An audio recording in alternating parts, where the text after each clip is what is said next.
diubah juga jadi seperti X1 ditambah X2 ditambah 2X3 ditambahkan S1 sama dengan hasilnya 2 karena hasilnya 2.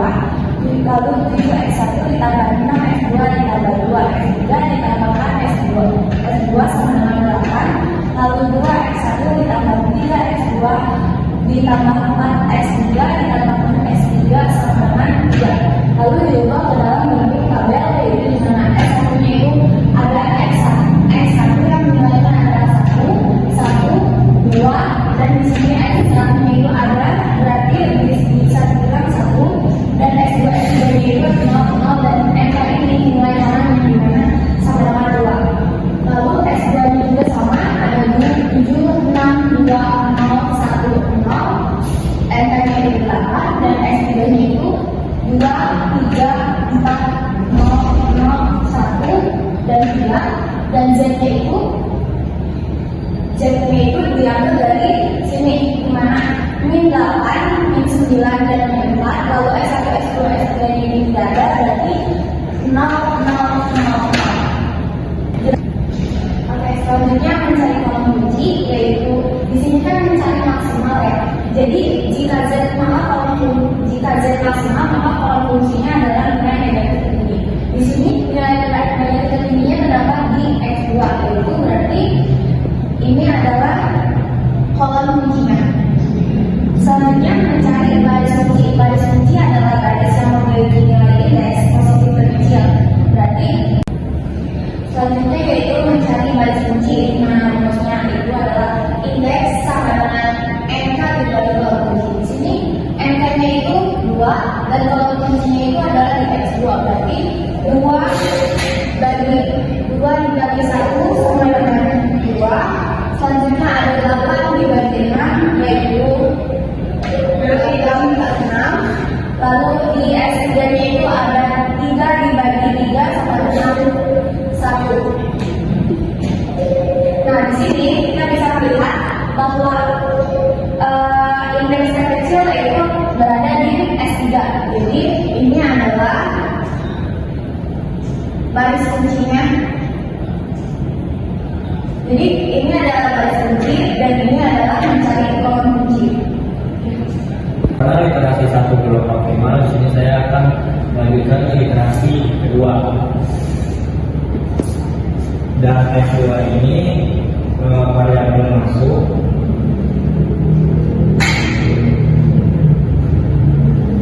Dan S2 ini itu variabel keluar.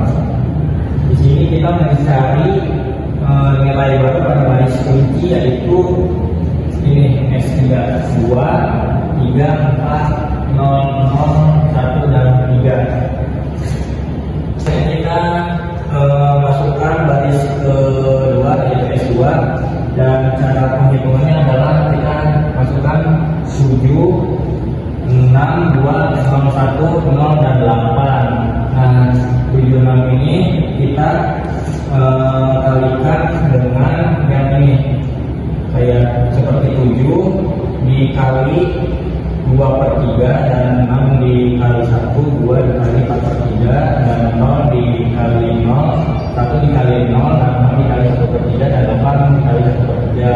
Dan ini kita bandingkan dengan di X2 ini dibagi 6, dan kita hasilnya adalah masukkan ke kolom S2 ini, hasilnya adalah 3, dan S2 nya 0, S3 nya min 6, dan S1 nya 0, S2 nya 1, S3 nya min 2, dan terakhir 2.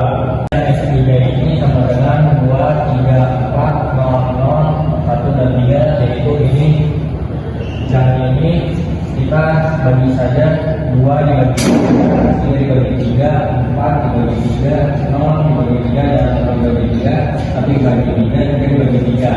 Nah, hasil ini kita masukkan ke X2, yaitu ini 2 dibagi 3, 1, 4/3, 0, 0, 1/3, dan ini 1. Dan selanjutnya kita masukkan baris akhir, yaitu kita masukkan angkanya adalah min 8, min 9, min 4, 0, 0, 0, dan 0. Nah, habis itu kita masukkan yang ini X2 ini 2/3, 1/4/3, 0, 1/3 dan 1. Nah ini setelah itu kita kalikan min 9 yaitu di S2 yang ini. Setelah itu kita masukkan hasilnya itu diinjek yaitu X2 0, 8, 0, 0, 3 dan 9. Karena interaksi 2 sudah optimal, maka perhitungan cukup sampai di sini saja. Assalamualaikum warahmatullahi wabarakatuh. Nama saya Amalia Suganda Putri dari kelas Iguran 3D. Saya akan menjelaskan tentang metode simplex 2 fase dengan 3 variabel. Di sini saya memilih dengan soal meminimalkan, yaitu minimalkan Z sampai dengan 10 X1 plus 4 X2 plus 2 X3 dengan kendala X min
Assalamualaikum warahmatullahi wabarakatuh. Saya Anda Salsabila dari kelas TI3D.